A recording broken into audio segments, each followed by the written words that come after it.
Bueno, como primer punto en la agenda tenemos la ponencia de una invitada internacional. Muchas gracias por acompañarnos en esta mañana, Alejandra. Ella nos va a acompañar en esta primera parte y nos va a hablar acerca de la planificación en la Amazonía colombiana.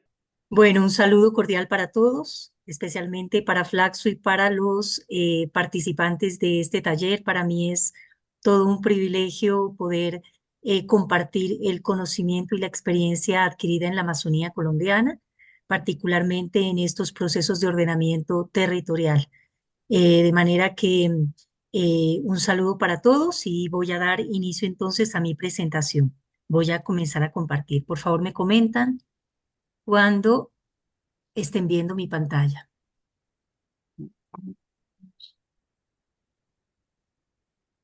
¿La ven ahora? No, porque no sé por qué aquí sí se ve y allá no. Finalizar presentación. A ver aquí. Share. Ahí. No. No, es que Ahora sí. se está compartiendo la de acá. Ahí. Pero es, no sé por qué. Ya, ahí Ahí sí. sí. A Sí, ver, veamos ahora. Ahí sí. Ahora no. ahora no. Ahí, espérame un minuto. Creo que ahora sí. Ahora, Ahora sí. ahora sí. Permítame un momento. Bien.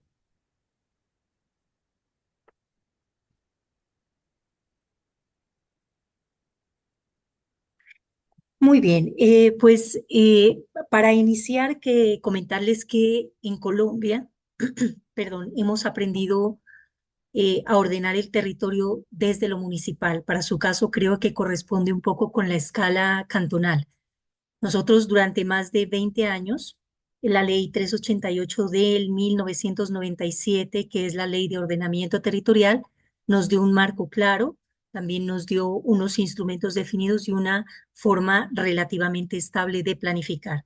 Sin embargo, se presentan, perdón, desafíos porque el territorio real no funciona solamente a esa escala municipal.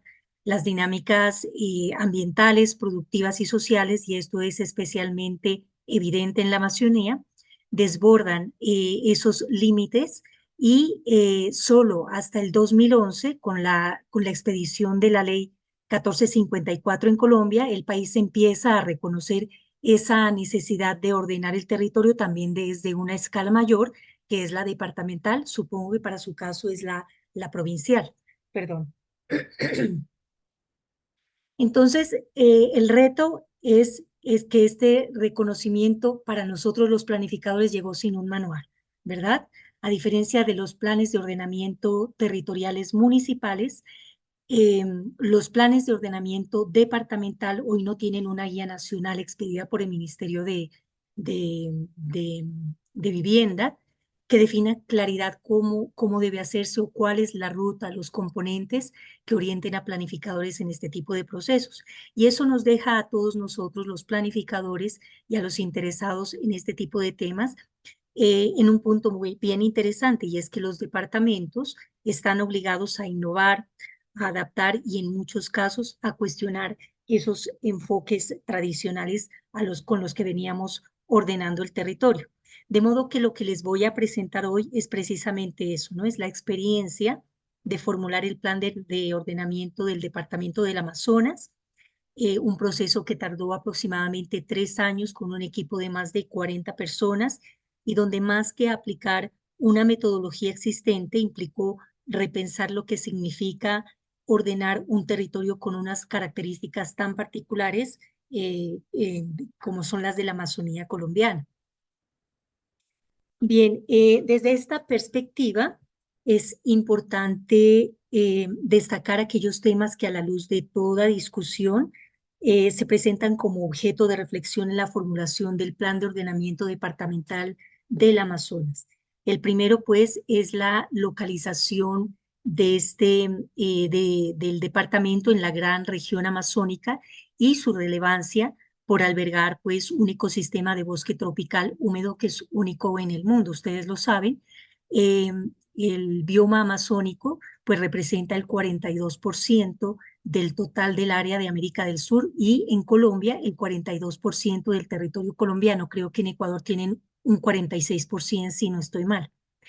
De este modo, pues identificamos que el departamento cuenta con bosques que cubren casi el 89% del departamento y 4 parques nacionales importantes que tienen una relevancia especial en el país. Por otra parte, pues la Amazonía colombiana tiene una gran variedad de humedales que hacen parte de la cuenca amazónica, con un papel fundamental en el mantenimiento del equilibrio climático mundial. Y esto asociado pues, a la influencia del ciclo del agua, al transporte de calor, y que es determinante para los territorios localizados en latitudes más elevadas y el secuestro de carbono atmosférico, lo cual constituye pues una reducción del calentamiento global. Por otra parte, los tipos de presiones a los que se encuentra sometido la Amazonía, sobre todo al inadecuado uso del suelo que se le están dando en temas de deforestación, de cultivos ilícitos, etcétera, que han degradado ecosistemas estratégicos para el país y generan sobre todo procesos de deterioro ambiental. ¿Me permiten un momentito, por favor? Vaya a tomar un poco de agua.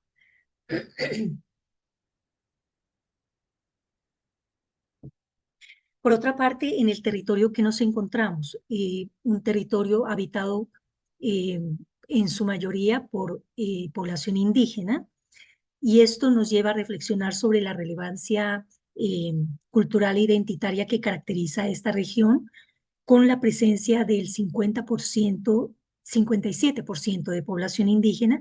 Por lo tanto, en este territorio se manifiestan pues expresiones de una diversa mezcla intercultural y variedad de cosmovisiones y costumbres. Esta condición lógicamente nos desafía a los planificadores en esa forma de entender el territorio y en la forma convencional en cómo se vienen desarrollando este tipo de procesos de ordenamiento territorial y por el contrario, a promover un cambio de paradigma eh, donde se incorpora al ejercicio planificador el enfoque diferencial étnico como principio que hace posible esa lectura integral del territorio en el departamento del Amazonas y sobre todo pone de manifiesto aquellos aspectos culturales, naturales, intangibles y tangibles que hacen posible esa comprensión de la realidad territorial que da cuenta de la complejidad de esas múltiples interacciones que se dan en ese espacio amazónico. Por otra parte, y en ese mismo sentido, pues nosotros trabajamos con el enfoque basado en derechos y diferencial étnico en la planificación y eso dio lugar o promovió que se dieran un diálogo de saberes entre lo que consideramos la planificación estatal y la planificación del pensamiento propio de los pueblos indígenas del Amazonas.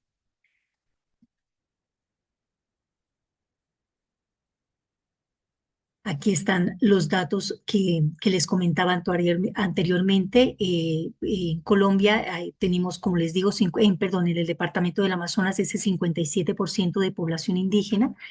Si bien la otra población es no indígena, es colona y está situada particularmente en la ciudad de Leticia, eh, y ese 57% de población indígena esté distribuida a todo lo largo del territorio, sí que tenemos un, un, un departamento que tiene el 82% de territorios ancestrales, es decir, de territorios reconocidos como territorios indígenas, bien sea con la figura de resguardos o de cabildos indígenas.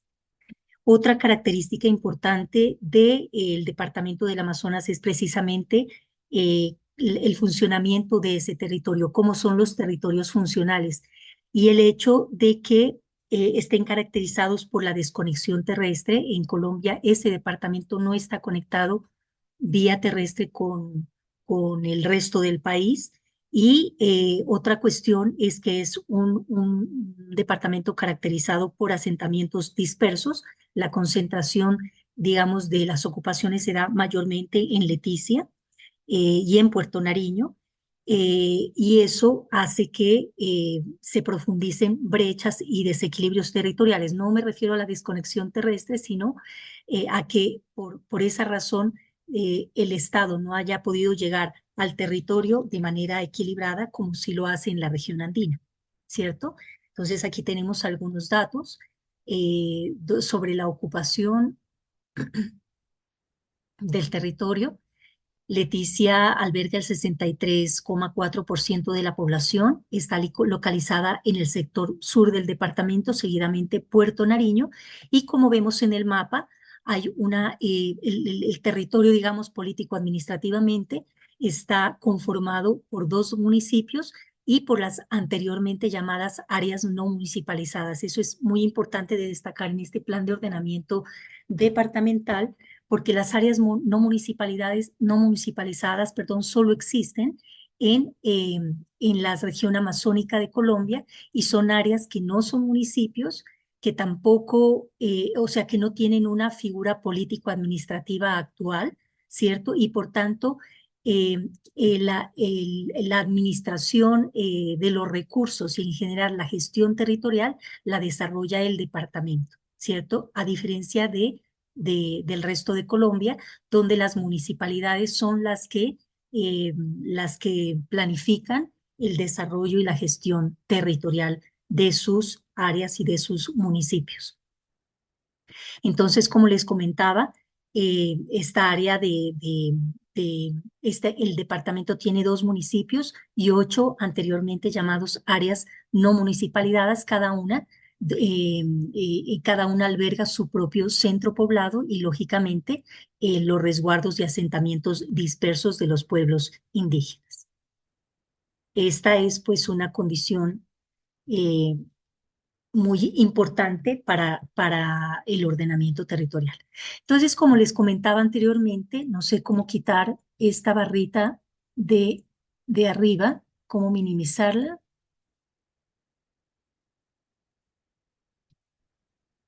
Si alguien me ayuda para que no nos estorbe aquí.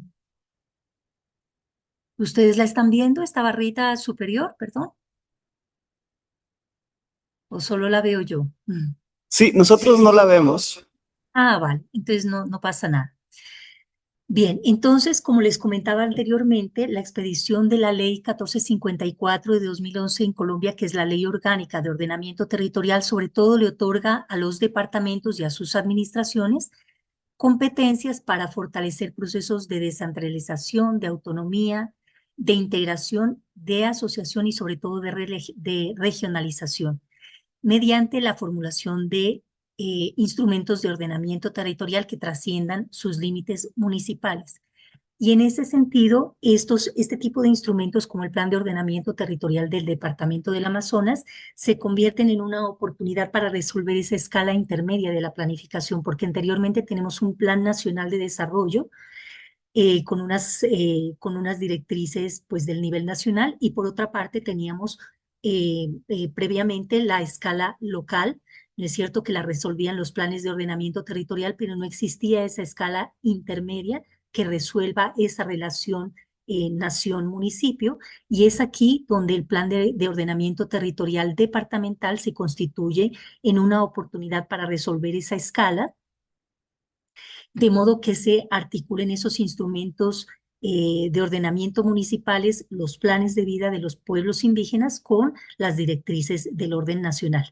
Normalmente los planes de ordenamiento territorial tienen alcance en la definición de estrategias de coordinación de esas instancias de ordenamiento, y están conformados, y digamos, lo que va a definir un plan de ordenamiento departamental es un conjunto de políticas, de planes sectoriales, de proyectos, y estas reguladas lógicamente por unas determinantes ambientales, económicas y sociales que son de carácter nacional. El plan de ordenamiento territorial, en últimas, va a definir cuál es la visión territorial del departamento en el largo plazo, estos son 30 años, una política de ordenamiento para definir unas apuestas, directrices, lineamientos, programas, actuaciones y proyectos. Esa es como la estructura general de un plan y el objetivo, lógicamente, es reconocer y proteger el territorio amazónico, su cultura y su diversidad, así como también promover su uso y manejo sostenible. Una diferencia clave que hay que reconocer entre plan de ordenamiento departamental y el municipal es que el de plan de ordenamiento municipal, para su caso cantonal, sí define o regula el uso del suelo. Un plan de ordenamiento departamental no lo hace.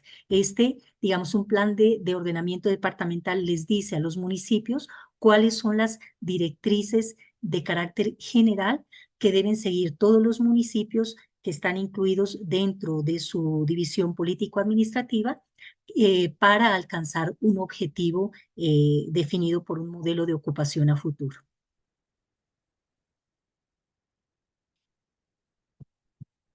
A ver. Bien.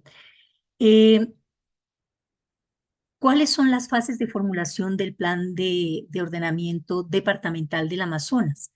Y que digamos, estas fases no las tomamos de un plan de ordenamiento municipal. Básicamente está conformado por 4 fases. Una fase de alistamiento, donde se recopila toda la información pertinente y útil para la formulación y para diagnosticar el territorio. Hay un análisis de pertinencia y de utilidad de esa información y en esta fase es muy importante y lo veremos más adelante porque es cuando se define cuál es la ruta de participación ciudadana, cuáles son los indicadores de línea base para poder hacer un diagnóstico muy adaptado al territorio y en esta ruta también se consolida un archivo técnico documental que les sirva posteriormente a las administraciones para hacer consulta de todos los temas relativos al ordenamiento territorial. En la fase de diagnóstico se reconocen esas dinámicas territoriales y capacidades institucionales. Y esto es, como lo veremos más adelante, en cada una de las estructuras territoriales, pues hay técnicos y profesionales estudiando en detalle y con base en esos indicadores de ordenamiento, cuál es la línea base departamental. Y cuando tenemos esa claridad, podemos determinar cuál es el modelo de ocupación territorial actual del departamento. Y esta pues se presenta como una síntesis espacializada que da cuenta de las condiciones y de esas interrelaciones entre las estructuras de ordenamiento territorial. La fase de formulación es el momento metodológico en que se definen la visión, las apuestas, las directrices, los lineamientos y en últimas todo el modelo de ocupación a futuro. Y la fase de instrumentación sobre todo le otorga o desarrolla todas las herramientas necesarias para la administración departamental para poder hacer un programa de ejecución para el corto, mediano plazo, corto, mediano y largo plazo, hacer monitoreo y seguimiento y es la fase en la que se define cuál es o se escribe, digamos, la ordenanza que ha de ser adoptada por la Asamblea Municipal. En conjunto, estas 4 fases están atravesadas siempre por diálogos territoriales o momentos de participación ciudadana que incluyen, pues, todas las apuestas digamos, de la población que se asienta en este territorio.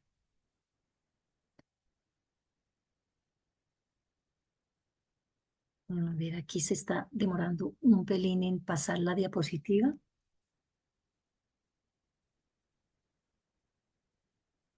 Ahora. Bueno, ¿cuál fue el enfoque y la metodología que utilizamos para trabajar en este departamento que, como les digo, está caracterizado por su gran riqueza cultural y de biodiversidad? En principio, hay algo que fue predominante en todo el proceso y es el reconocimiento de la población y de todos los pueblos indígenas que habitan en este territorio. Este territorio está habitado o está conformado pues por 18 resguardos, ¿no es cierto? Como les decía anteriormente, el 82% del territorio es indígena, es ancestral, de modo que el enfoque territorial e histórico que reconoce cuál es el metabolismo social o ese enfoque diferencial étnico que da garantía del respeto que hay que tener por esos derechos individuales y colectivos de los grupos étnicos, ese enfoque basado en derechos, los principios de acción sin daños que sobre todo orientan un proceso planificación con principios éticos. Por otra parte, los principios metodológicos de democratización del conocimiento y el hecho de que siempre esté dispuesta la información con datos abiertos a la comunidad y que participe activamente en esos procesos y una fase prospectiva que analice escenarios, pues fueron unos principios que integraron o que conformaron ese enfoque ecosistémico y complejo. Por otra parte, en esos, como les decía, en las fases anteriores, en el procedimiento metodológico y fases, nosotros arrancamos todo el proceso con los diálogos territoriales, ¿cierto? Y esos diálogos territoriales atravesaron la fase de alistamiento, que fue una fase muy importante porque en el departamento del Amazonas, como bien les decía antes, los municipios están administrados por las alcaldías municipales de Puerto Nariño y de Leticia, pero todo el 82% del territorio, el resto del territorio,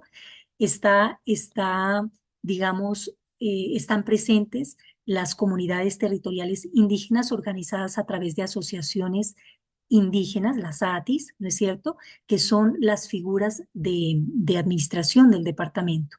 Entonces, en esa fase de planificación, lo que hizo la gobernación del departamento fue convocar a esas 14 asociaciones que representan a todas las comunidades indígenas y se llegaron a unos acuerdos sobre cómo abordar este proceso de formulación de un plan que, digamos, normalmente siempre se ha hecho con un enfoque occidental, ¿cierto? Y que históricamente había desarrollado planes desde una perspectiva muy propia, es decir, siempre en los planes de ordenamiento territorial de Leticia y de Puerto Nariño se había desarrollado todo el enfoque de los pueblos indígenas como un capítulo adicional a un plan de ordenamiento territorial, pero nunca se había atravesado antes que este plan las decisiones de ordenamiento territorial se las había atravesado en todo el proceso y que se hicieran evidentes en toda la toma de decisiones. Entonces, esto fue fundamental en todas las fases que ya había presentado anteriormente.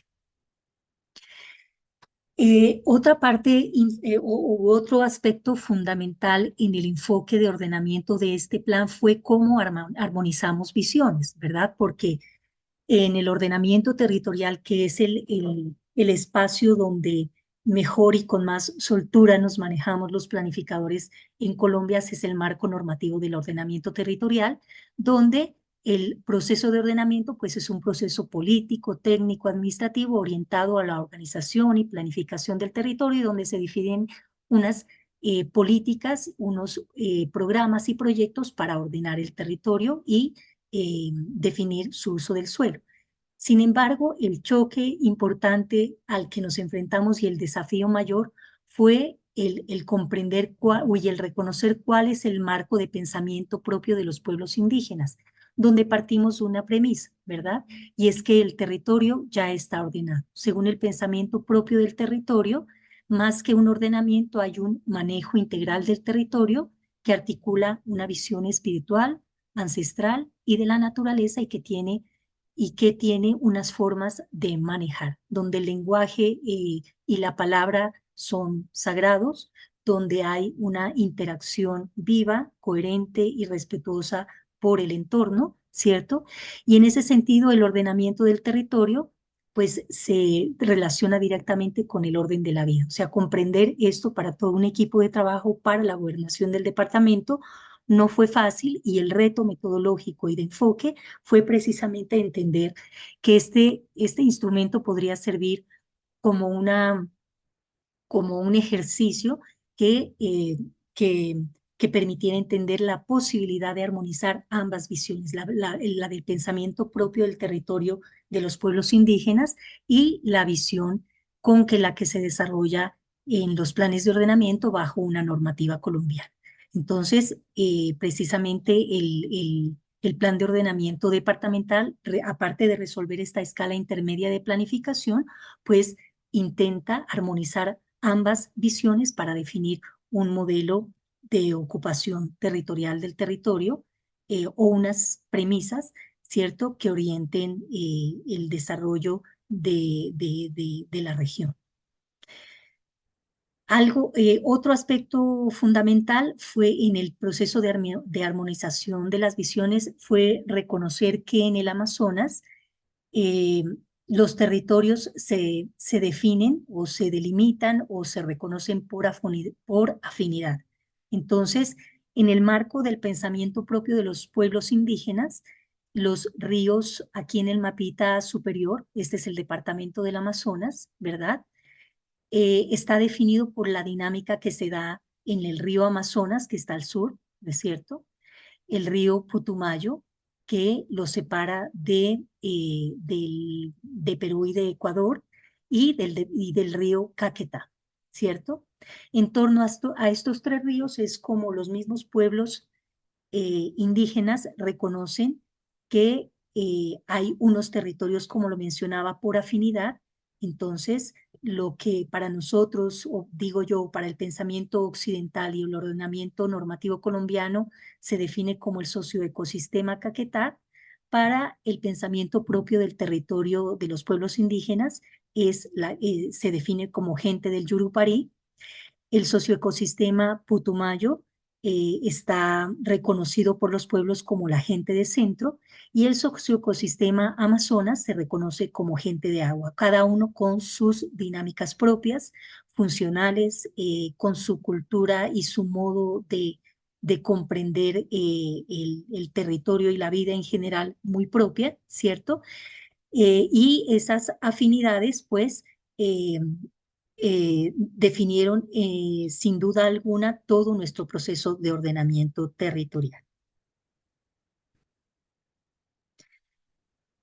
En esa búsqueda de encontrar el enfoque adecuado que oriente todo el proceso de formulación, una vez entendidos esas dos formas de armonía, esos socioecosistemas o esos territorios por afinidad, nos dimos como a la tarea de entender qué elementos del ordenamiento territorial o de esas estructuras sobre las cuales normalmente ordenamos el territorio son equivalentes en el pensamiento propio de los territorios indígenas. Entonces, encontramos, por ejemplo, que todo el componente de institucionalidad y de patrimonio, los pueblos indígenas lo enfocan en un pilar espiritual, donde se dan pues todas esas relaciones. El marco normativo e institucional se resuelve en el pilar del gobierno propio, la estructura biofísica que abarca todo el análisis y la prospectiva del sistema ambiental, pues los pueblos indígenas lo denominan o lo conciben desde el pilar del manejo ambiental, la estructura funcional y de servicios, donde normalmente en el ordenamiento territorial definimos cuáles son aquellas infraestructuras de soporte para la productividad o para el acceso a bienes y servicios, etcétera. Pues el pensamiento propio la tiene resuelta en el pilar social que tiene en cuenta el cuidado de la vida y la formación integral, y en la estructura socioeconómica y espacial que para nosotros, en la que nosotros desarrollamos como todos los procesos socioeconómicos, y en la fase de formulación y proyectación desarrollamos todo el marco de gestión y financiación del desarrollo territorial, pues en el pensamiento propio del territorio se resuelve en el pilar social que concibe en la producción e intercambio. Entonces, cuando nosotros logramos articular ambas visiones y entender cuáles son esas equivalencias, podemos empezar a desarrollar el diagnóstico territorial. Y el diagnóstico territorial, pues, parte de reconocer unos indicadores de línea base, ¿cierto? Unos indicadores que nos fueron de mucha utilidad desde el proceso de alistamiento, es decir, cuando nosotros tenemos un indicador que mide la deforestación, ¿cierto? Sabemos desde el proceso de alistamiento que no tenemos que ir a buscar información para el diagnóstico que no se refiere a este tema, sino precisamente buscamos cómo desarrollar el indicador y así evitamos que nuestros planes de ordenamiento territorial en su fase de diagnóstico no sean concluyentes. O sea, en este proceso fue fundamental entender que, eh, que los indicadores de ordenamiento territorial departamental, primero, nos sirven para llegar a conclusiones efectivas en el proceso de diagnóstico, pero algo fundamental, y es que deben reconocer las dinámicas territoriales propias del Amazonas, ¿cierto? Eh, Normalmente, ¿qué mide uno en estos procesos de ordenamiento territorial? Por ejemplo, un índice de desarrollo humano. Ese es un indicador compuesto que sobre todo mide eficiencia de sistemas, PIB departamental, o sea, que es muy occidental. Y acá nos dimos cuenta, o el índice de pobreza, ¿cómo se mide la pobreza en Colombia? Pues es un indicador compuesto que incluye muchos factores. Lo que es pobreza en el resto de Colombia, en el Amazonas puede no serlo, ¿sí? Y en ese sentido construimos junto con el equipo de Amazonas, ¿no es cierto? Tuvimos un equipo muy importante de población indígena que nos ayudó a identificar cuáles de esos indicadores eran efectivos o nos servían para la fase de diagnóstico y cuáles deberíamos incluir, que indicadores que fueran capaces como de identificar cuál es la realidad territorial. Entonces, para cada uno de los pilares y para cada una de esas estructuras territoriales que manejamos en el ordenamiento normativo colombiano, pues identificamos un conjunto de indicadores sobre las cuales formulamos todo nuestro diagnóstico y también nuestra perspectiva territorial.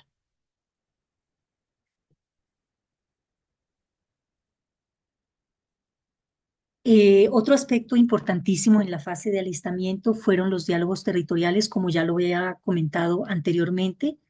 El proceso de participación ciudadana se llevó a cabo, pues digamos, a partir de una metodología específica que primero identificó cuáles eran los actores del proceso. Entonces, pues los actores del proceso en el Amazonas son lógicamente las comunidades indígenas y las asociaciones de gobierno, ¿verdad? La comunidad y organizaciones sociales, instituciones y sector productivo, la comunidad y organizaciones sociales, digamos, las instituciones, la academia y otra parte del sector productivo, digamos, más de orden nacional, y hay una comisión regional de ordenamiento territorial, que es una comisión que acompaña todo el proceso de formulación. Está conformada por varios representantes de la sociedad civil e institucional, y estos son como los actores que teníamos que tener en cuenta a lo largo del proceso. Para cada uno de estos actores se formularon espacios de participación diferente. Por ejemplo, para las comunidades indígenas, se formularon los encuentros para la palabra, sobre todo soportados en una metodología de cartografía social, y así para cada uno de estos actores desarrollamos talleres, mesas de trabajo, foros, etcétera, a lo largo de todo el proceso, en las fases de diagnóstico, en la fase de formulación y en la fase de implementación. Fue importante en todo el proceso que desarrollamos muchísimas mesas de trabajo, y la dificultad a la que nos enfrentamos en todo el proceso es precisamente la accesibilidad territorial. Como les comentaba anteriormente, todo el departamento del Amazonas, que es cubre una gran porción del territorio, pues no tiene vías terrestres, toda la movilización se da por vía fluvial o vía aérea. Entonces, teníamos que desplazar a todo el equipo de trabajo a los diferentes puntos de encuentro donde fueron pactados con las comunidades, y ahí desarrollamos como todos estos ejercicios para entender el territorio y para elaborar apuestas de largo plazo. Estos son algunos de los mapas que recogimos de la cartografía social y fueron fundamentales para entender, para comprender y reconocer la visión de los pueblos indígenas. Reconocimos, por ejemplo, la importancia que tendrían los calendarios ecológicos, la importancia de la chagra en el proceso de productividad, en el proceso de sustento y de productividad de la región.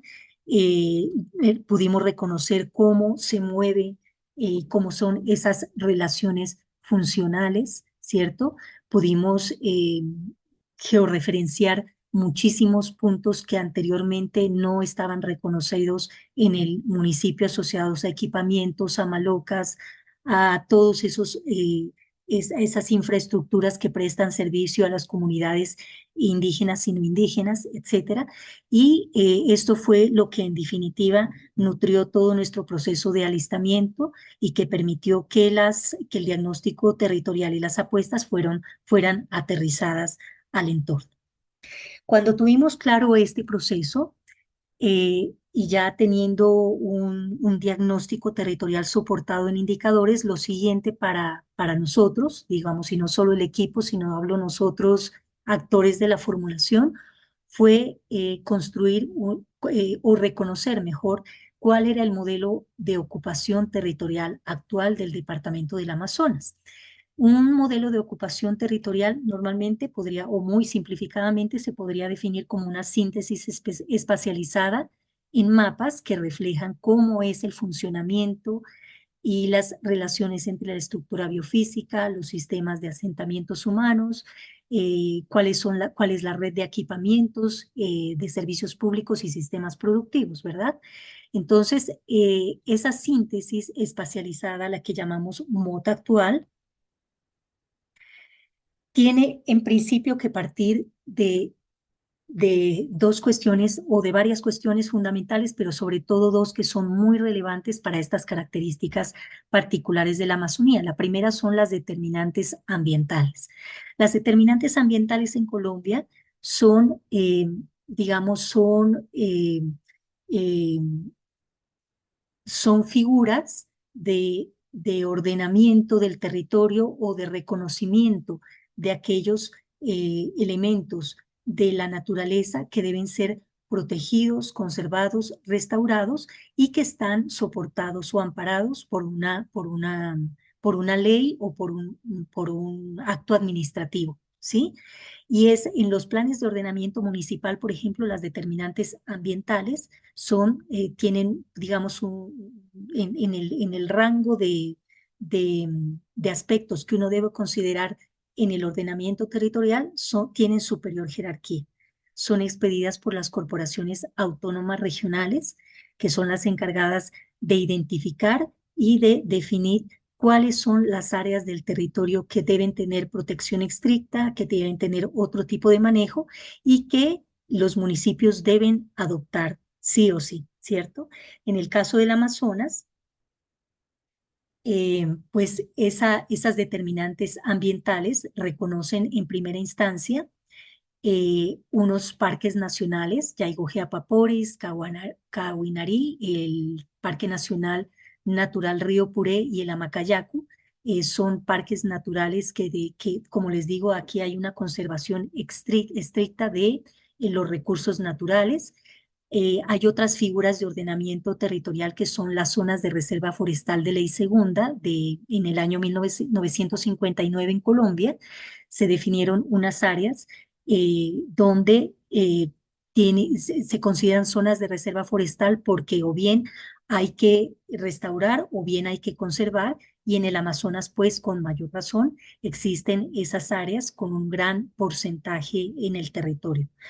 Las zonas de reserva de forestal de ley segunda pues identifican unas clasificaciones, una clasificación A que es muy estricta, muy estricta y está en casi todo el territorio regulado por esa figura y otras que tienen tipo B, que tienen uso condicionado y aquí llamaba la atención al equipo y a las comunidades el hecho, por ejemplo, de que una zona que hoy es selva virgen tuviera un tipo de clasificación como la B, ¿cierto? Es decir, que se puede hacer extracción forestal. Entonces, digamos que en todo este proceso de formulación del plan de ordenamiento territorial departamental nos encontramos con una serie de desafíos y digamos, encontramos actos administrativos soportados en decisiones públicas que reflejan también intereses privados, ¿no es cierto? Y eso es un proceso complejo de reconocer y de manejar. Sin embargo, al estar amparado por un acto administrativo es de obligatorio cumplimiento y pues aquí les quiero decir que hay cuestiones que tuvimos que adoptar, no necesariamente las que hubiéramos querido, pero ese es el país, digamos, ¿no? Y esos son los retos que en el futuro tenemos que solucionar. Lógicamente, toda la red hídrica y el gran sistema de humedales por el que está conformado el Departamento de la Amazonía son una determinante ambiental. Todas las microcuencas que hay en todo el territorio, ¿cierto? Y, y aquí, pues, desde el punto de vista administrativo, reconocer que hay una serie de figuras territoriales, ¿no? Y ahí encontrábamos también conflictos o tensiones territoriales en el hecho de que, por ejemplo, enmarcado como zona de reserva forestal de ley segunda están los centros poblados. Y eso quiere decir que no puedas poner ni una escuela, eh, pero a la par o en definitiva tenemos centros poblados de 3.000 habitantes, ¿sí? Entonces digamos, hay incongruencias en las figuras, en esta superposición de figuras, en la cartografía y en el hecho último de no reconocer qué es lo que pasa en la Amazonía colombiana. Otra cuestión, otra determinante ambiental fundamental, y como ya le he expresado a lo largo de esta exposición, son las determinantes ancestrales. Estas determinantes ancestrales, pues, no han sido consideradas en ninguno de los ejercicios de ordenamiento que había hecho yo hasta el momento, que eran muchos, ¿verdad? Y eh, como les decíamos, el hecho de que no haya una guía para hacer eh, ordenamiento territorial y más en un país tan diverso, pues lo pone como planificador a una prueba y hace que seamos creativos en este sentido. Entonces, normalmente en Colombia hay unas determinantes de superior jerarquía que son las ambientales.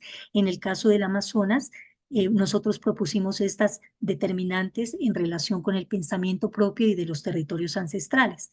Y era el hecho de reconocer, como les comentaba al principio, que según la visión de los pueblos el territorio ya está ordenado, de reconocer el territorio no solo como un espacio físico, sino espiritual, ¿cierto? Y entender que las relaciones que reconocen los pueblos indígenas en la región, ni siquiera en el departamento del Amazonas, sino en la región de Perú, de Ecuador, en la Amazonía colombiana en general, trascienden límites físicos y han de ser consideradas en el desarrollo del plan y en las decisiones a futuro. El reconocimiento de esas afinidades culturales, lo que le da un enfoque biocultural, el reconocer que hay sitios de origen, sitios que son sagrados y que hay que darles manejo en las apuestas de ordenamiento. El lenguaje, que es una cuestión fundamental para los pueblos indígenas, y el reconocer los lenguajes de cada pueblo y por tanto sus formas de relacionarse diferentes en el territorio. El equilibrio que ya existe en el Amazonas y que se está viendo fracturado en algunas regiones como producto de esas relaciones económicas eh, que les mencionaba anteriormente, el hecho de reconocer que hay unos sistemas de conocimiento, el conocimiento propio asociado al manejo ambiental, al manejo espiritual, etcétera, entender el ciclo de la vida, los calendarios naturales entender los pulsos, ¿no es cierto?, del río Amazonas y el hecho de que la mitad del año el Amazonas está inundado y la otra mitad no, y el hecho de reconocer que las dinámicas de los pueblos se modifican muy sabiamente con respecto de esos flujos del agua, de esos pulsos del agua, de aguas altas y aguas bajas. Y el hecho al final, que es fundamental y es que probablemente en Ecuador también esté pasando, en Colombia tenemos pueblos indígenas en aislamiento voluntario. Ya se están comenzando a identificar áreas, pero al estar aislados y al ser nómadas también, es difícil identificarlos, pero el hecho de entender que esos territorios también son sagrados y que han de protegerse en el marco de las leyes que rigen a Colombia. Bien, no sé si me estoy excediendo con tiempo. Creo que tengo que comenzar a ir un poquito más rápido aquí, pero esas determinantes, como los decía, ancestrales, también reconocen, digamos, y al ser un plan de ordenamiento territorial, pues es importante que podamos reconocerlas y trasladarlas al territorio. Y en ese sentido, pues aquí se reconocen a los 25 resguardos por los que está conformada la Amazonía.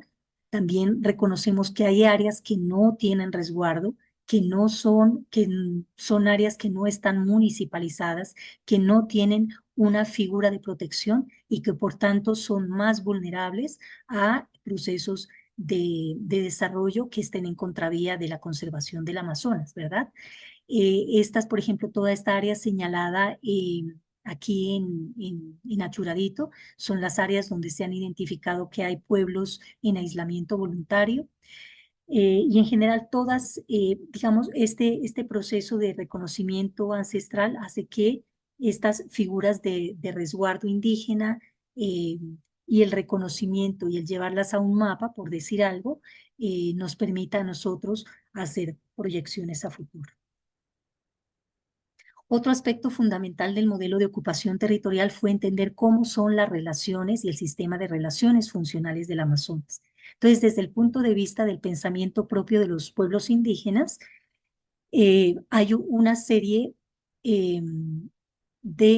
eh, digamos, de infraestructuras que están relacionadas a esos pilares de los que hablamos anteriormente. Entonces, entender que en ese territorio tan disperso, donde está conformado por asentamientos de mayor jerarquía, otros que son centros poblados, lo que ustedes creo que opera como una parroquia, pero un poco más pequeña del Amazonas, y el hecho de que haya población muy dispersa, agrupada en asentamientos de las comunidades indígenas, y el hecho y el haber ido a territorio para entender cómo eran esos relacionamientos nos permitió entender que para cada pilar, digamos, de pensamiento propio, por ejemplo, el de gobierno propio, habían asociadas lógicamente unas infraestructuras que son las malocas o sedes comunitarias.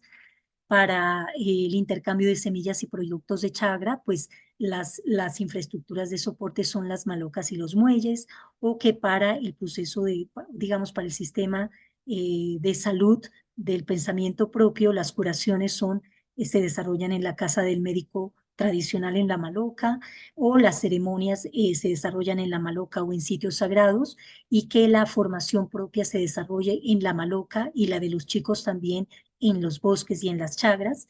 Digamos, todo este sistema de relacionamiento de los pueblos y de las comunidades con su entorno nos permitió entender cómo son las relaciones funcionales de este sistema con el sistema eh, complementario. Le llamamos complementario, que es lo que tenemos en un centro poblado, ¿no es cierto? Y nos permitió entender que también habían equivalencias entre el uno y el otro. En consulta con las comunidades nos permitimos entender cuáles son las condiciones de acceso de estas poblaciones cuando tienen procesos de relacionamiento con las poblaciones, con los centros poblados, cuáles son los servicios a los que quieren acceder, ¿no es cierto? Si son colegios, internados, centros técnicos, universidades, ¿cierto? Y cómo son esos relacionamientos entre uno y otro sistema. Fue importantísimo entender esto en el territorio porque al final la idea no fue proponer más carreteras o más escuelas o más colegios, ¿no es cierto? En varios casos se necesitan y hay que intentar localizarlos, pero sobre todo es entender cómo mejoramos la relación entre uno y otro. Entonces, no es haciendo carreteras, sino mejorando rutas de acceso que ya existen, por ejemplo, ¿cierto? O fortaleciendo la formación propia. Y cuando hay procesos de aculturación o de relacionamiento, si los chicos tienen que ir a un internado, pues cuáles son las condiciones en que están accediendo los niños a ese servicio para poder plantear soluciones efectivas y sobre todo amazónicas, ¿no? Mm, El proceso, entonces, todo este análisis lo desarrollamos lógicamente pues muy apoyados en análisis espacial y de procesamiento de sistemas de información geográfica. Eh, este proceso de relacionamiento que les comenté anteriormente, pues lo tengo como en este esquema, ¿no es cierto? Donde identificamos en todos los ejes, en Amazonas, Putumayo y Caquetá, Gente de Agua, Centro y Yurupari, identificamos cómo eran esos relacionamientos, cómo se mueve la gente hoy buscando intercambios o servicios, ¿verdad? Y fue también muy importante entender en esos tres espacios territoriales o esos territorios por afinidad, cómo entiende la población, cuáles son los límites de esas subregiones, ¿cierto? Entonces, esos territorios por afinidad o subregiones tuvieron una metodología que fue súper interesante y que me alegra poder presentárselas aquí, porque sobre todo lo que hicimos eh, fue implementar una metodología soportada en clúster multivariable y digamos, la metodología lo que hace a partir de esta herramienta es agrupar territorios por similitud de variables. Porque una cosa es decir, este es el eje Caquetá, Putumayo y Amazonas, pero otra cosa es delimitarlo, ¿verdad? Entonces, aquí tuvimos en cuenta, eh, digamos, capas territoriales con información territorial sobre cuencas hidrográficas, otra que hacía referencia a la distribución de población, cómo eran los anillos de poblamiento de asentamientos indígenas en los tres ejes, cuáles eran las áreas y corredores de relacionamiento funcional, que es a lo que me acabo de referir y que se recoge en este esquema, ¿verdad? Cómo es la accesibilidad territorial, que está reflejada sobre todo en un análisis de tiempos de viaje, ¿cierto? Y de isocronas, que se refleja como por aquí, ¿cierto? Hicimos el análisis para aguas altas y aguas bajas. Digamos, en aguas altas, la navegabilidad por los tres ríos no es compleja, pero en aguas bajas sí, y eso afecta la productividad del territorio, afecta el acceso a bienes y servicios de la población. Entonces fue importante entender cómo se comportaba cómo era la accesibilidad territorial en esos dos momentos del año. Relacionadas todas esas capas, pudimos entonces, sí, ya delimitar en cartografía cuáles eran las subregiones. Y aquí el análisis, digamos, reflejó que era más importante que la delimitación de las áreas no municipalizadas que el gobierno colombiano había asignado a esa región, ¿no es cierto?, del Amazonas. Más importante que esa variable era considerar el cómo hoy se gestiona y se entiende el departamento por parte de las comunidades indígenas, y en ese sentido la delimitación de las asociaciones territoriales de indígenas del Amazonas fue más útil y más legítima para el departamento y para la toma de decisiones por eje, ¿cierto? Entonces, perdón un momento.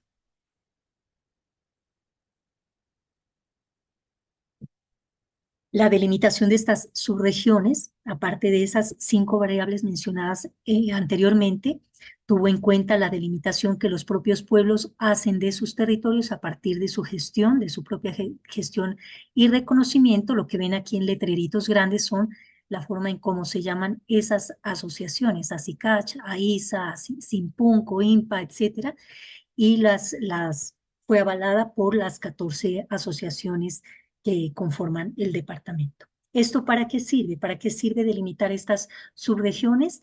Pues nos ayudan a hacer una lectura funcional del territorio, de esos tres ejes o de esos tres territorios por afinidad. Se basan lógicamente, como lo mencioné anteriormente, en relaciones territoriales reales, ¿cierto? En temas de conectividad, en entender cómo es la conectividad fluvial, aérea, terrestre, y cómo se mueven también las personas, los bienes y servicios, ¿cierto? Pero en últimas, yo creo que esta delimitación de subregiones apoya a estas asociaciones y a la gobernación del departamento a la gestión pública territorial. Y les voy a comentar algo más adelante cuando veamos más en detalle el pilar de gobierno propio, porque ya hay entidades territoriales indígenas reconocidas con estas delimitaciones que ya están empezando a ejercer en la misma categoría de los municipios. Entonces, las decisiones sí que sirve mejor tener en cuenta esta delimitación que no la que de áreas municipalizadas o municipios.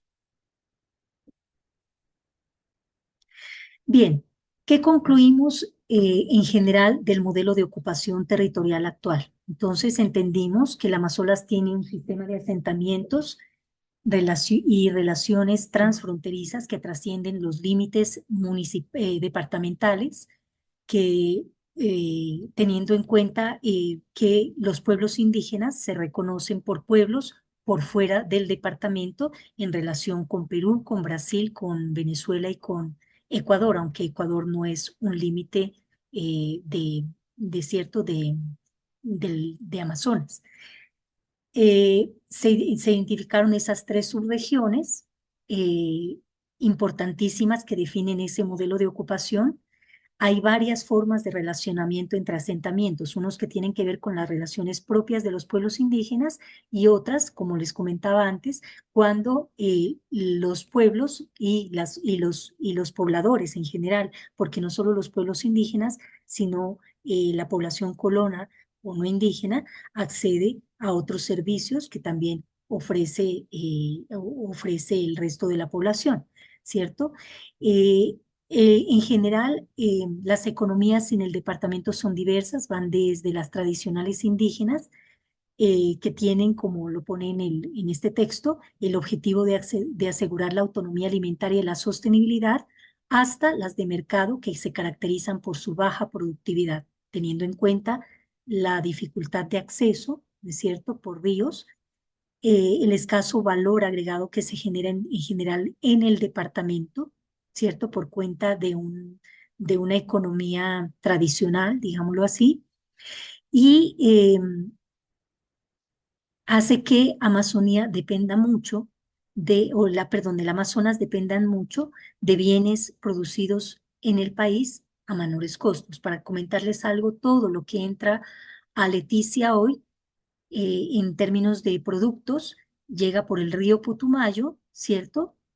Encuentra el río Amazonas y se devuelve a la ciudad de Leticia, por decir algo. Esto encarece enormemente la vida, digamos, y el acceso a medios, ¿no es cierto? Y a productos, pues porque hay que pagar fletes en general. Les voy a poner un ejemplo, una libra de arroz que puede costar $1 a Leticia en el resto del país, a Leticia llega costando $3, ¿sí? O $4 o $5. Entonces, esos son los efectos de estas características particulares del Amazonas y de su economía tan, digamos, limitada por esa conectividad que no se desarrolla en las mejores condiciones.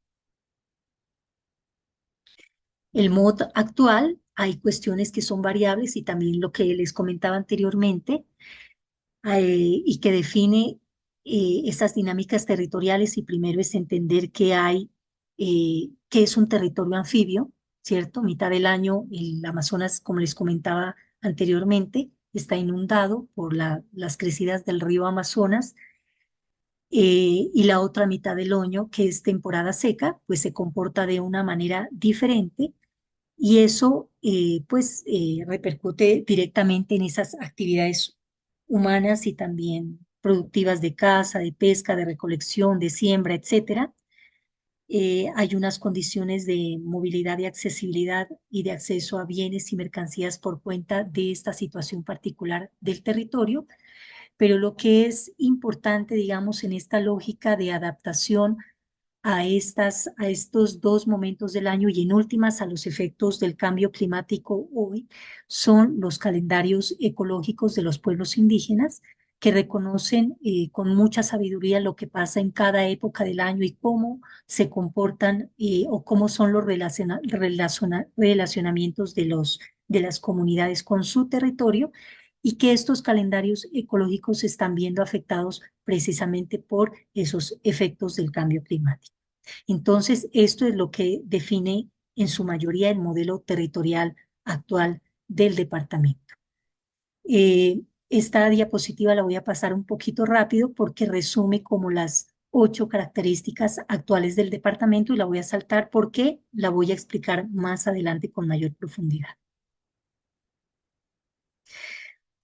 Una vez definimos el modelo de ocupación territorial actual del Amazonas, lo que sigue es pues definir cómo puede ser ese modelo de ocupación territorial a futuro. Y lo digo con todo el respeto y con, digamos, salvando el hecho de que para los pueblos indígenas el territorio ya está ordenado. Lo que queríamos aquí era sobre todo entender cuáles son esas decisiones de política que se traducen en decisiones territoriales, en la formulación de programas, proyectos y acciones a futuro para mejorar o para solucionar esos desequilibrios territoriales que encontramos en el territorio. Permítame un momento.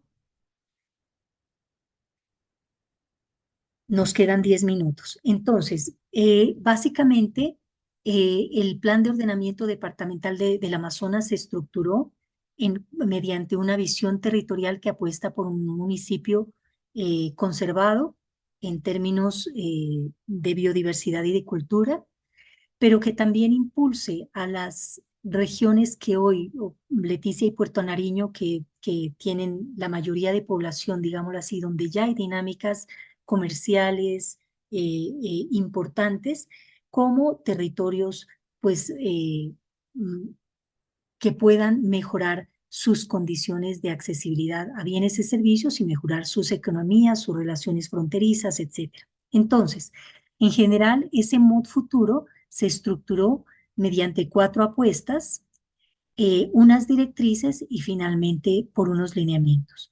La apuesta 1, sobre todo, a la que denominamos diálogo de saberes para la consolidación de la gobernanza del territorio con enfoque étnico y amazónico, apostaba por un ordenamiento político que promueva los gobiernos propios. Este plan de ordenamiento departamental fue aprobado y fue adoptado por la Asamblea Municipal el año pasado. Eso fue una gran alegría para el departamento y para los pueblos también, porque es la herramienta que le permite articular las decisiones del departamento, lógicamente las de los pueblos indígenas y las de la nación, ¿verdad? Posterior a ello, y no como producto de esa aprobación, los pueblos indígenas, sobre todo los del norte del Amazonas, los del norte del departamento del Amazonas, ya han iniciado hace mucho tiempo un proceso que por constitución tienen derecho a optar, y es el reconocimiento de sus territorios como entidades territoriales indígenas. Esta figura de entidad territorial indígena o ETI es equiparable a la de un municipio o en su caso a un cantón, ¿cierto? Y es administrada por los gobiernos propios. Pues este año que pasó, 8 fueron ya las comunidades que iniciaron y van en una muy buena fase del proceso. Digamos, ya avanzaron en una instancia y entonces lo que hace este POD o Plan de Ordenamiento Departamental es precisamente definir las directrices y lineamientos para ese nuevo orden político administrativo. Por otra parte, apuesta por la articulación de las decisiones de desarrollo integral y sostenible de sus fronteras, esa trifrontera que tiene Leticia con esa triple frontera entre Colombia, Brasil y Perú, digamos, todavía no se ha desarrollado o no ha sacado todas las ventajas que podría tener. De hecho, tenemos muchos conflictos porque hay muchísimos acuerdos internacionales que no se llevan a cabo y en últimas, pues no hay un buen diálogo internacional con respecto de temas claves como son la deforestación, como el llegar a acuerdos sobre cambio climático y ponerlos realmente en el centro de la agenda y de hacerlos visibles en el territorio. Por último, tenía un lineamiento para la formulación de instrumentos que o sea, es fortalecer institucionalmente al departamento para que tenga más dientes, más músculo para desarrollar o fortalecer más el ordenamiento territorial en su territorio. La segunda apuesta, que se llama Cuidado de la naturaleza y de toda existencia física, espiritual y cultural en armonía con el ciclo ecológico natural, apostaba en primera instancia por identificar una estructura ecológica municipal que promueva la restauración, la conservación del departamento y de incluir y de instrumentar esta conservación a través de una serie de instrumentos. En Colombia ya se han dado algunos pasos hacia la emisión de bonos de carbono, se han dado pasos que son pequeñitos para el problema que tenemos, pero que es el pago por servicios ambientales. Y entonces esta directriz, digamos, da lineamientos y finalmente en el programa de ejecución se reflejan los proyectos, los programas para hacer posible esto. La gestión del riesgo y la adaptación al cambio climático, en el sentido de que esos efectos ya se están, ustedes también los deben estar percibiendo ya en temporada de sequías o de lluvias, ¿no es cierto? Y los efectos que eso está promoviendo. Entonces, el programa de ejecución también recoge toda una serie de actuaciones para abordar ese tipo de desafíos. La apuesta 3, que es la apuesta denominada funcionalidad del territorio, equidad y en los sistemas para el cuidado de la vida y la formación integral e intercultural, sobre todo promueve estas cuestiones, ¿no? La integralidad y la interculturalidad en la toma de decisiones, el hecho de poder fortalecer la conservación de los sistemas de gobierno propio, de las formas de vivir de las comunidades en aislamiento, de las comunidades localizadas de manera aislada en todo el territorio, sus formas de vidas, el acceso a esos bienes de servicios y lo que promueve es el cómo mejorar los canales de conectividad, el acceso a educación, a educación y a salud, que es lo que más son los relacionamientos que más identificamos. Es también fortalecer las relaciones multiescalares, es decir, mejorar esas relaciones con el departamento y con la nación. Y para el cuidado de la vida y la formación integral, pues el mejoramiento de aquellas infraestructuras que hagan posible mejorar la productividad, la construcción de muelles o el mejoramiento de escuelas de gobierno propio o interculturales o no, o del sistema colombiano, etcétera.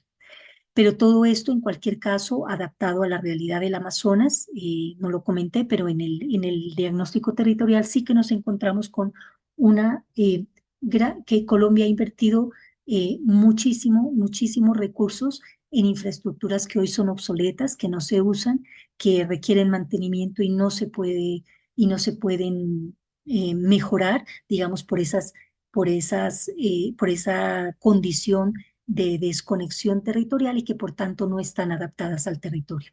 Por último, la apuesta 4 aborda todo el tema de la productividad de la economía del departamento y apuesta también por un enfoque étnico, pero también por un enfoque amazónico, teniendo en cuenta que aquí no solo viven pobladores indígenas, sino también otra población que, digamos, tiene hoy dificultades por el acceso a medios de vida. Entonces, las directrices, los lineamientos y en últimas el programa de ejecución lo que hacen es identificar toda esa serie de programas y proyectos y su localización, pues para mejorar los canales de intercambio y de cohesión social, para fortalecer esas relaciones económicas y transfronterizas, etcétera, ¿cierto? Yo no sé si tenga más tiempo, creo que tenía otras diapositivas, pero en últimas voy a avanzar hacia la diapositiva que recoge el modelo de ocupación del territorio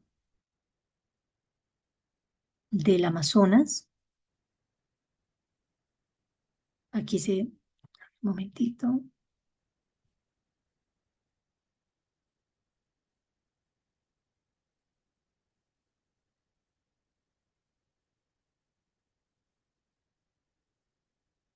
En últimas, comentarles que después de definir el modelo territorial el modelo de ocupación territorial del Amazonas, de definir eh, toda esa serie de acciones que pueden posibilitar el reequilibrio territorial, lo suyo fue al final proponer una ruta para la gestión, seguimiento y control y evaluación del POD Amazonas, y está conformada por todo un programa de ejecución que define eh, en un sistema, digamos, en un enfoque de marco lógico, los déficits, las directrices, los lineamientos, las apuestas, programas y proyectos a desarrollarse en el corto, mediano o largo plazo.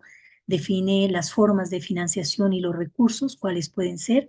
Digamos que este es un POD que podría costar 375 millones de dólares, ¿no es cierto? No tenemos esos recursos, pero hay que, pues se entiende que el departamento y sobre todo la nación haga un esfuerzo por, en el largo plazo, eh, poder solucionar déficits y mejorar las condiciones que hoy son deficitarias en el departamento.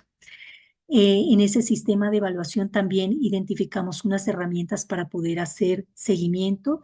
En ese sistema de indicadores que planteamos al inicio, donde planteamos cuál es la línea base territorial, también planeamos la meta y la forma de hacer seguimiento continuo a la implementación de este plan de ordenamiento departamental para poder hacer efectiva pues la planificación. Y por último, pues hay unos instrumentos de financiación del ordenamiento territorial. Como les decía, estamos dando algunos primeros pasos en Colombia que pueden ser útiles para este departamento en el marco del ejercicio que hemos desarrollado. Bien, esta es, digamos, la presentación. Les agradezco mucho su paciencia y en este momento pues creo que eh, voy a dejar de compartir. Aquí ya dejé de compartir, ¿verdad? Y bien, entonces agradezco mucho su paciencia de verdad porque he intentado explicar un proceso que creo que es útil en términos de metodología y enfoque y espero pues que les sea de utilidad en sus procesos de aprendizaje. Muchas gracias, Alejandra, por tu presentación. Bastante interesante cómo nos mostraste todo este recorrido de diseño del plan de ordenamiento del Departamento de Amazonas, partiendo desde una base normativa y de articulación con todos los niveles del Estado colombiano y de esa importancia del diagnóstico, establecer estas determinantes que ayudan a comprender cómo está formado el territorio y ese modelo de ordenamiento actual, aquí lo llamamos modelo territorial actual, y cómo eso, y más un enfoque prospectivo y de escenarios, nos ayuda a establecer esas líneas de acción para alcanzar un modelo de ordenamiento deseado, ¿no? Que es la finalidad del plan y por último cómo a través de esas acciones que se establecieron se genera una serie de mecanismos de financiamiento, de articulación para poder ejecutarlos e implementarlos en el mediano y largo plazo. Es bastante interesante conocer cómo se realizan estos procesos en contextos más o menos similares al nuestro. Por eso, nuevamente, muchas gracias por tu presentación y más bien, si es que alguno de los participantes tiene preguntas para poder ampliar la conversación en unos minutos. ¿Alguien tiene preguntas?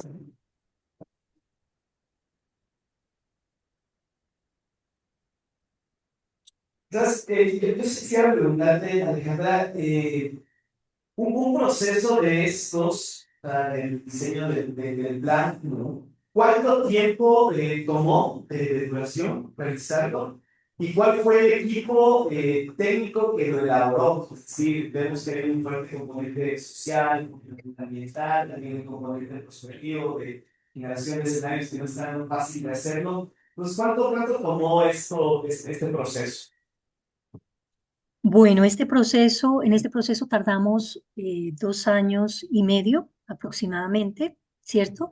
Y la formulación del plan estuvo a cargo de una dirección administrativa, de una dirección temática y metodológica que estuvo a mi cargo y un equipo de profesionales de más o menos de 30 personas agrupados o que trabajaban por equipos según la estructura de ordenamiento territorial que abordaran. Entonces teníamos un equipo dedicado a todo el tema institucional y de gobierno propio, otro equipo que se encargaba del aspecto ambiental, otro equipo dedicado a todo el sistema funcional y de infraestructuras del departamento, un equipo potente de sistema de información geográfica, porque tuvimos que analizar muchísima información, solapar información que nos llegaba de muchas instituciones, otra tuvimos que levantarla nosotros en campo, ¿cierto?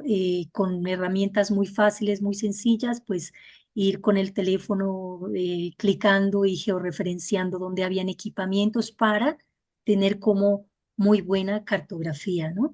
Otro equipo, eh, Otro equipo estuvo dedicado al tema de comunicaciones y quiero resaltar la importancia del equipo eh, que hizo realmente todo el proceso de territorio, ¿cierto? El de participación territorial conformado por profesionales y por de nuestro equipo y también y sobre todo por personas del Amazonas, por líderes comunitarios que nos acompañaron en todo el recorrido por los pueblos y en estos desplazamientos donde tuvimos de verdad momentos bien difíciles para llegar a territorio y en este equipo también, de este equipo, teníamos un núcleo en general que era nuestro equipo asesor en asuntos étnicos y amazónicos, ¿no es cierto? La comprensión del territorio y la comprensión de esos relacionamientos entre ambas culturas, por así decirlo, solo lo logramos gracias a ellos. Ujú. Gracias, bastante interesante y también es un desafío, ¿no? Conociendo los equipos. Sí,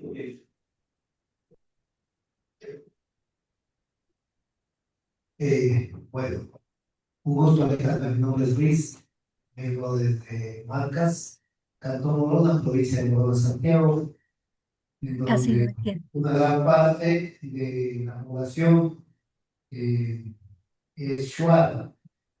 Y me pareció sumamente interesante el tema de cómo ustedes enfocaron el tema del ordenamiento territorial considerando la cosmovisión indígena. Porque efectivamente, desgraciadamente para nosotros los occidentales, queremos imponer un ordenamiento territorial y me pareció interesante el concepto de que para ellos todo está ordenado y exactamente sí es. Y a veces venimos nosotros con las metodologías, con las guías que nos eh, establece el Estado y queremos imponer un ordenamiento territorial.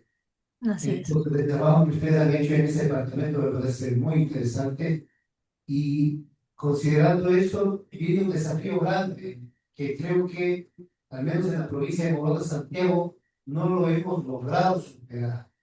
Y por eso es que a pesar de que tenemos ya un proceso eh, de ordenamiento territorial en la provincia, que se dio a partir del 2010 para acá, adelante, no hemos logrado engranar los planes de vida, los planes de ordenamiento territorial parroquiales, los planes de ordenamiento territorial cantonales y provincial, porque acá nosotros los dividimos por provincias. Y por ende, con el paraguas general, que es el plan de desarrollo del país. Entonces, no hay esa relación, no hay el instrumento, no hay la estrategia que permita justamente integrar eh, todos estos planes de tal manera que exista, valga la redundancia, una integralidad, no sé si decirlo horizontalmente, de todas estas herramientas de planificación, ya que por un lado los planes de vida son construidos por su lado y por su cosmovisión, y de eso estamos enterados del resto. De igual manera los parroquiales y de igual manera los cantonales y aún más los provinciales. De hecho, tengo entendido que se trató en la provincia de Santiago se trató de articular esto, hubo un acercamiento cuando yo trabajaba en esa área, pero no se logró, hasta que quedaron, se hicieron varias reuniones. Entonces, el desafío en Ecuador, considero yo que en la provincia de Santiago, porque en realidad desconozco porque pasa en muchas provincias, creo que es lograr el instrumento, el ente o la estrategia para poder articular todos estos planes y poder aterrizar, porque si bien es cierto, la competencia exclusiva de los GATS cantonales es el uso y gestión del suelo, ¿qué es primero? ¿Son primero los planes de vida? ¿Son primero los planes cantonales donde determina ya el uso del suelo con los polígonos de intervención territorial? ¿O son primero los planes de estos provinciales que deberían abarcar todo, tomar en cuenta todo, porque todo es parte de ello?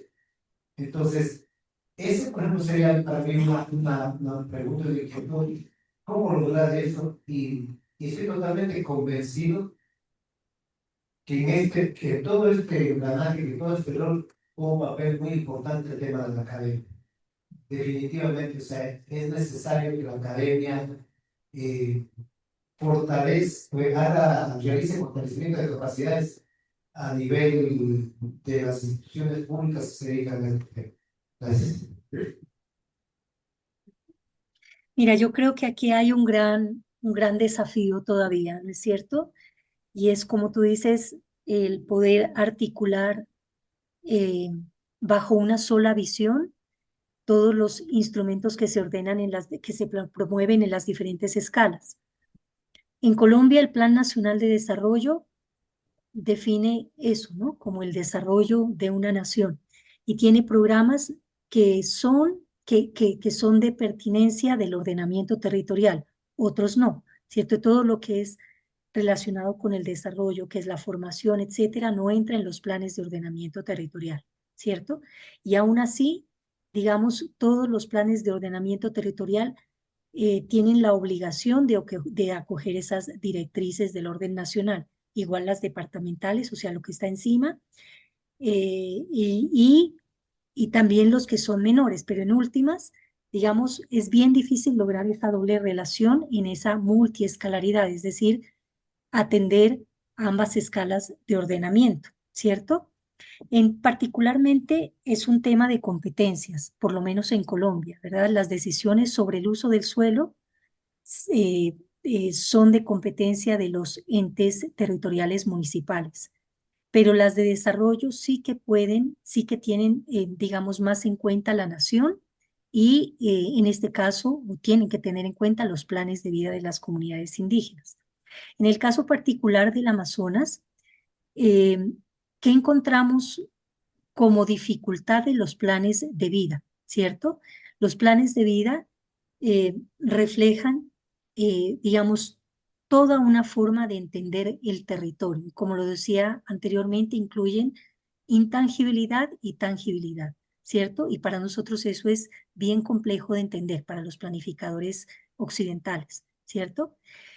Yo que eché en falta en un plan de vida, por ejemplo, que lo pienso también de manera muy occidental, pero creo que tiene mucha pertinencia para lo que estamos viviendo hoy en Colombia, es la parte programática del plan, ¿sí?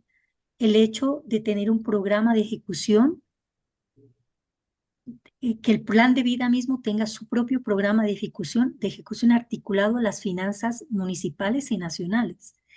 Por lo menos los planes de vida de los pueblos indígenas en Colombia no tienen ese componente. Los planes de vida expresan el pensamiento propio y al final definen como un conjunto de necesidades. Necesitamos aquí una escuela, en tal vereda esta escuela, en tal ¿no? Entonces expresan un conjunto, pero yo no encontré en ninguno del Amazonas, por ejemplo, un programa de ejecución que plantee cómo un proyecto le apunta a mejorar una meta, ¿cierto? Porque no está estructurado así tampoco el pensamiento y le entiendo, ¿verdad? Ni en qué tiempo lo voy a desarrollar, ni articulado a qué finanzas municipales o departamentales, ni mucho menos a la nación. En últimas, no hay una programación, ni tampoco un esquema de financiación, ¿cierto?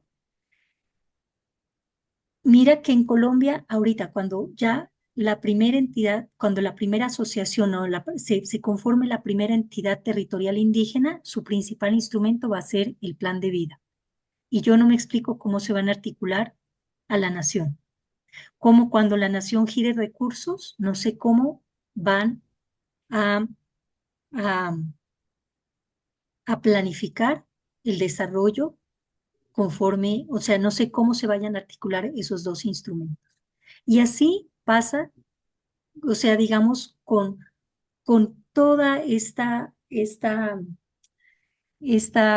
oferta de instrumentos que tenemos, no solo de ordenamiento territorial, sino de desarrollo, de todas las agendas ambientales, de todas las agendas de todo tipo. De modo que el reto todavía es un desafío para responderte y no sabría precisar una respuesta, ¿no? eh, concreta en el hecho de decir se hace así. Hay una fórmula para esto, ¿no? Para articular estos planes en diferentes escalas. En el plan de ordenamiento del Amazonas, sí hicimos un esfuerzo, digamos, por estudiar toda esta serie de instrumentos, por transversalizar el pensamiento propio y una cosa fundamental de articulación entre todos los planes son los indicadores de ordenamiento, esos indicadores que te definen línea base y metas. Y eso es tratar de articularlos, los de los planes de vida con los de la nación, con los del departamento y con los municipales, ¿cierto? ¿Para qué? La, para que la planificación del territorio indígena, en este caso, o territorio amazónico, no termine siendo un apartado, un capítulo de un plan de ordenamiento territorial, sino que esté construido verdaderamente desde ese pensamiento, y no solo desde el pensamiento propio, sino desde la interculturalidad. Muchas gracias. Y sí, completamente de acuerdo contigo y con Luis. Creo que uno de los grandes desafíos que tenemos es articular esa gran variedad de instrumentos de planificación que tenemos. Lo veíamos en el curso, ¿no? Tenemos todo un sistema nacional descentralizado de planificación participativa que tiene más de 10 planes. Aparte, el sistema nacional descentralizado de gestión de riesgos y todo el tema de cambio climático. Es decir, tenemos todo un entramado institucional complejo y la idea, pues, es que nosotros podamos diseñar instrumentos de planificación y de política que sirvan, ¿no? Que se articulen, que respondan a una realidad territorial. Y también por eso es la importancia, ¿no? De esta negociación de la gobernanza, ¿no? Los modos de gobernanza, de cómo nos articulamos entre los distintos tipos de actores para que esto sea posible en territorio. No sé si tienen alguna otra pregunta para Alejandra. Alejandra, yo tengo una pregunta relacionada al tema de los instrumentos de financiación o financiamiento. Respecto a lo del PDT, o sea, ¿cómo están pensando, cómo usted está avanzando relacionado a eso? Porque entiendo de que pues, en este departamento es un poco complicado, por ejemplo, hacer, por ejemplo, contribución por valorización, pues varía. Pero como tú lo mencionaste, o sea, es un departamento de que necesita mucha inversión y, o sea, ¿cómo están pensando esa como dependencia económica? ¿Qué instrumentos de financiamiento pues le están apostando, le piensan apostar? Como para no depender tanto pues, de esos giros económicos a nivel nacional. ¿Sabes? Sí, eh, claro, en este contexto es bien difícil aplicar instrumentos de gestión y financiación del suelo que normalmente utilizamos en Colombia, ¿no es cierto?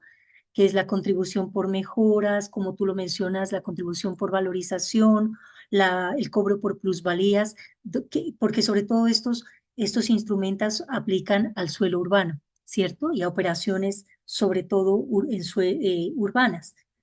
En un territorio como la Amazonía, donde la principal apuesta es la conservación de la cultura y la biodiversidad, Colombia, como les comentaba anteriormente, ha avanzado, pero con pasos todavía lentos en la emisión de bonos de carbono. Recientemente en la COP que se desarrolló en Cali, Colombia, eh, eh, Colombia, o sea, ya están promoviendo la emisión de deuda. ¿Esto qué quiere decir?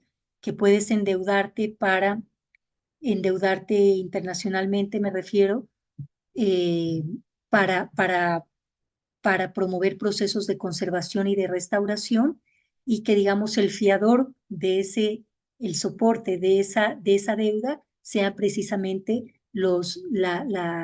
digamos, la contribución a los bonos de carbono, ¿no? Y a la captura de CO2. Pero eso, digamos, todavía está muy en pañales. Emisiones de bonos en Colombia sí que se están emitiendo por parte de, sobre todo de privados, porque sí hay demanda de bonos internacionalmente y en Colombia ya hay privados que han ofertado esos bonos y los bonos públicos, digamos, hay un programa del Ministerio de Ambiente que se llama Red Más, ¿no es cierto?, que es la encargada como de definir cuál es ese protocolo para hacer emisión y que eso digamos, se capitalice en nuestro país.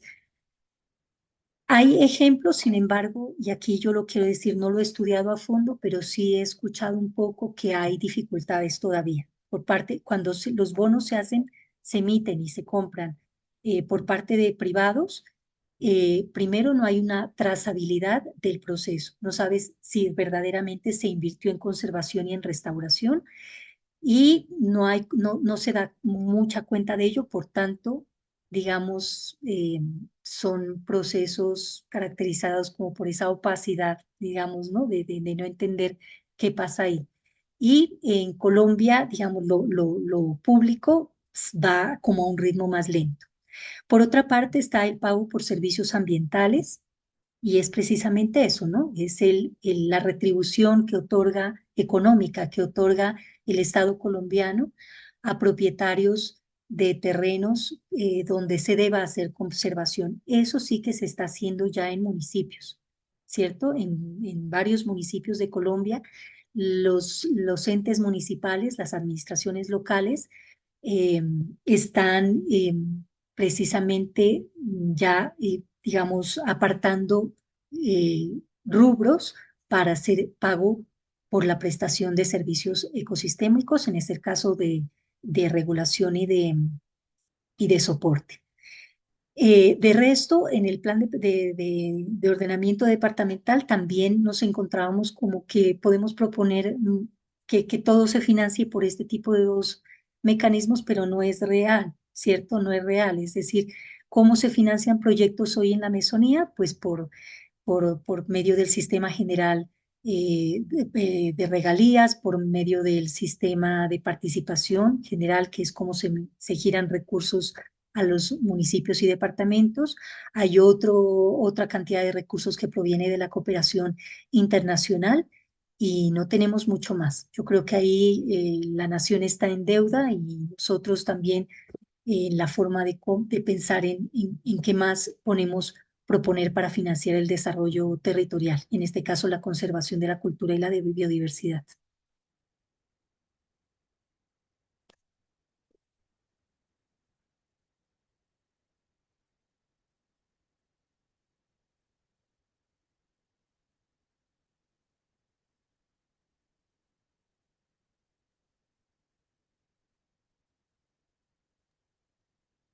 Ya, ahí sí nos puedes ver. Ahora sí Eh, te haces. bueno, muchísimas gracias, Alejandra, por tu presentación, por todo el recorrido del caso que nos mostraste. Realmente es bastante útil para nosotros que, bueno, apenas llevamos, digamos que desde 2010 aproximadamente, pero desde 2016 con la entrada en vigencia de la LOTUS, estos procesos de planificación más territorializados y bueno, aprender de los casos de otros países es realmente enriquecedor para nosotros, ¿no? Bueno, nuevamente muchísimas gracias y pues estamos en contacto para futuras ocasiones. Muchísimas gracias a ustedes. Ha sido todo un privilegio participar de esta sesión. Mil gracias por su paciencia y por escuchar. Gracias. Muchas gracias. Que tengan un feliz día todos. Gracias.